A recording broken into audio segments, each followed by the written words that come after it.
everyone, I'm Sakar, and if you're struggling with competitive play in season 2 of Marvel Rivals, I'm gonna be honest, guys, it is not just you. I'm struggling so much right now, and so are a lot of other people. And I think it's just because of the kind of the meta shift, the way the D rank system happened at the end of last season into this season, and overall, it's just a completely different environment for competitive right now, and it's kind of just a toss up in the air. So it's kind of difficult, and I'm having a really difficult time with it, but I feel like I've started to manage how to do it better lately. So I wanted to share with you guys one of the biggest tips that I can give you guys, and that is to flex when you can.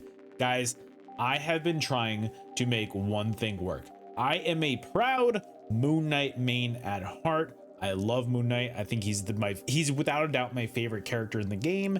I have locked in his aim so that I feel like I'm not actually just relying on his onk. And honestly, last season in season 1, I climbed all the way to Celestial 2 with Moon Knight, which I'm really happy about because this is my first time ever doing a hero shooter. So I'm really happy about it. But that being said, it is a completely different season. With Moon Knight getting buffed, I was so pumped going into season 2, but I'm telling you, you need to start flexing because I was so pumped. Moon Knight was awesome. He had everything lined up, and then everything between Magneto and Emma being like the meta tank picks, with dive being so prevalent, I'm having a bad time on Moon Knight. I'm not able to, I'm losing most of my matches that I play with him, which is so weird to me because I feel like I do halfway decent, but I can't take over matches like I used to be able to. So what I've started to do lately is I've started to flex more, and I've started to play more than just Moon Knight. I'm a pretty good Star Lord at this point, I would say, and I'm trying to get more into the tank role as well. I'm a pretty good thing at this point. So my best advice, guys, is learn other characters, learn other roles, if you want to climb, that is, by the way. If you don't want to climb, if you just want to play your characters that you have fun with, that's completely fine too. Like I don't want to take that away from you guys, but if you want to really just see how well you can do in the competitive environment and the competitive ladder, I believe that that's how you really do it. So flexing is probably the best way to go for multiple reasons, and I really wanted to get into that today. So the meta is incredibly volatile right now, I would say. New characters come, like Emma coming out, she's shaking up the meta for sure. Certain characters getting nerfed, certain characters getting buffed, and overall it's crazy right now. Emma is very anti-dive, which is crazy in a meta where I feel like dive is actually very prevalent as well. So it's really weird, and I'm not getting a firm grasp. Sorry, I thought it made me laugh. A firm grasp on what the exact meta is yet, but we're trying to figure it out slowly but surely. So this is a great way to kind of get ready for when the meta does settle, is just being able to play multiple characters. I'm trying to learn Hulk for when he does slip through the cracks of those ban phases. Also, one thing that's helped me out significantly too is I have had a few Moon Knight target bans as well for me as well.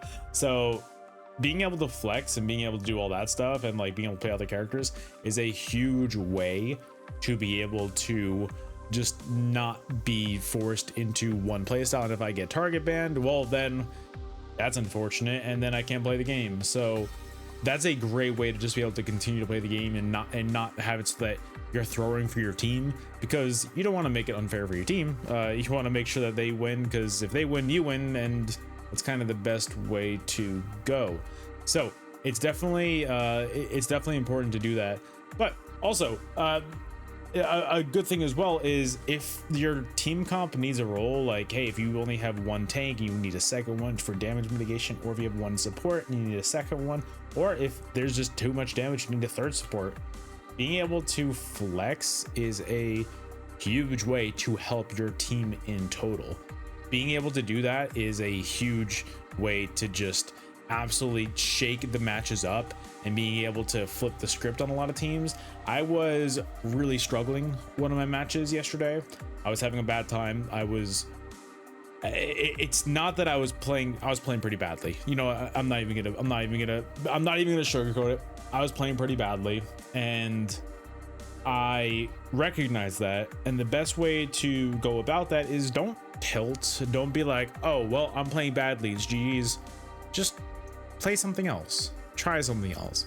What you're doing right now is not working. That's a fact, and you don't need to try and force it to work. So the best way to go is switch characters or switch roles. So what I did is I went third support. I played Mantis because I think Mantis is pretty good as a third support because she's got a pretty good ultimate, and on top of that, I think she's got a lot of damage potential as well. So she's my go-to third support pick. I wouldn't use her in a 2 support comp, but as a third support, I think she's awesome. And I was able to help the team kind of stabilize a little bit, and we were able to hold the other team off as well too, because at the end of the day, the other team was doing more than I was that match. So I would rather prop up my team and have us win an entire match rather than, hey guys, I had a poor performance and we lost because my team was basically playing 5v6 and I just said good luck guys. So it's really important to be able to do that. Also, on top of that, a huge advantage of flexing is being able to counterpick the enemies as well. If you have an enemy that is going full dive, and if Namor or Scarlet Witch or even like Star-Lord, just a bunch of anti-dive characters. I know Star-Lord is technically dive, but he works pretty well as anti-dive, I would say. If you have a bunch of people on the other team that's going dive, you can go anti-dive to try and help your support line in the back because they're probably getting absolutely targeted by the other team's DPS. And it's a great way to help your team as well. Flexing is a great way to just be able to adapt to the match, and overall it's a great way to help your allies as well. Also, it's really good for map awareness as well. There are certain maps that just aren't good for certain characters, and that's just a fact of life. There's that one, I don't even know the names of the new Krakoa maps, like the 3 ones on domination, but there's that one that's got all those open hallways, and oh my god, do I hate that for Moon Knight, because they could just attack me from anywhere and I'm just stuck and I'm just getting annihilated in 2 seconds. So it is rough. So that is horrendous when you're on that map, or just certain maps in general for certain characters. That's just how the maps are designed. Certain ones are going to be better for certain characters, and that's a good way to play the game, because now that I can play multiple characters, and now that I'm able to play multiple characters at a high level, I'm a lot more confident as a player, because if I'm getting rolled, I'll just switch it up. I don't need to force anything to work. I don't need to prove to myself. I don't need to prove to my enemies. I don't need to prove to my allies. If it's just not working, it's just not working. So try something new. And in doing that, I feel like there's a higher rank potential as well, and you just won't really plateau as much. I have been plateauing like crazy since season 2 started. I started off at plat 2, and here we are almost a week later, and I got up to like diamond 2, I think, at one point, and now I'm back to plat 2. So it's a rough life out here, I'm not gonna lie. That being said, at plat 2, diamond, it's incredibly competitive. It's not like the end of season 1 when it was like plat diamond. These were all like GM celestial eternity players, and I'm struggling. But hey, look, I think it's a good place to learn, because being able to learn these roles and being able to learn fighting against people that are significantly better than me. There are so many people that I've gone up against lately that are so much better than me, period, end of story. I'm never going to tell you guys that I am the best player to ever exist, because that would be me lying to you guys. There are so many players that are better than me, and they're just going to always be better than me. But that being said, I feel like I can at least maybe be a better team player, hopefully, and help my team to victory in certain situations. So that's why it's kind of difficult at times, and it's really not fun to lose some of these matches over and over and over and over and over again. But I'm telling you, you are learning in there, whether you know it or not. But so be cognitive of that, be cognizant of that. make sure that you understand, hey, I'm losing these matches, but take away the positives of it, because there are positives in every single match, and that's just a fact. So my best way to go, and my best way to tell you how to start this as well, is find some characters that are different from what you normally play. So like for me, I play Moon Knight, I play Star-Lord, I play a little bit, I played Namor, I can play Iron Man, I could play a few different characters like that. I could play Thing. Anyways, I could go off about characters I play all day long. So the way I look at it is I want to play characters that are not in the exact role that I play as well. I want to get good at some dive characters as well. Like if I can get really good at magic or Psylocke, characters like that, that would really help my hero pool, and that would really help me be a diverse player that could help my team in any situations. I want to play tanks that are both shield tanks, dive tanks. I want to be anti-dive characters. I want to be able to play supports when I can in case my team needs it. So the best way to start that is be a quick play gamer, or going to player versus AI, and honestly just learn the kits that each character has and learn the play styles as far as positioning, all that stuff for those characters, because that will significantly help. Something that I've done lately is I've tried to find streamers who like specialize in certain characters or something like that, and I'll lurk. I'll just watch them play. I won't be talking in their chat, I won't be saying anything, but I'll be lurking, and I'm like, ooh, I never thought of it like that. So there's a lot of stuff that you could do for that. YouTube guides are plenty for every character in the game. There are so many YouTube guides out there for every single character. So many content creators want to help you guys, and that's a great way to go. So that's I don't know, that I think that's very, very, very, very, very important. So my last thing that I want to talk about with you guys is address your fear of flexing. So like for me, I'm most confident on Moon Knight.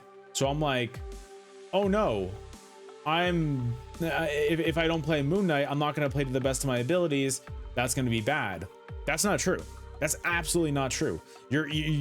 My opinion, the best way to say this is you're only going to be throwing in the long run if you never try to improve outside of your comfort zone.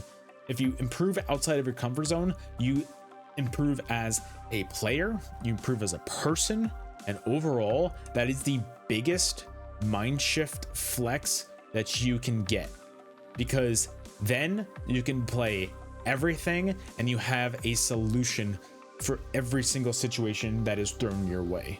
So in my opinion, play different characters, understand different characters, and have those in your back pocket so that your arsenal is heavy for when you go into competitive play. And that's the best way I can explain that. So guys, thank you so much for watching. I hope that this video helped you. I hope that this sparked something in you. I really wish you guys the best of luck in season 2, and I really, really hope that you guys are going to stick around in the future. If you do want to, I haven't said it yet this video, and I say it on most of my videos because I really want you guys to stick around. I'm a small-time creator here, and we're just doing our best. So guys, if you can, please don't forget to subscribe to the channel, like the video, comment on it. All that stuff really helps me. If you don't know what to comment, comment your favorite movie that you've watched lately. I don't know. Anyways, thank you guys so much for watching. I hope you guys enjoy it, and I'll see you guys on the next. Oh god, sorry, I had to burp. On the next video. Later.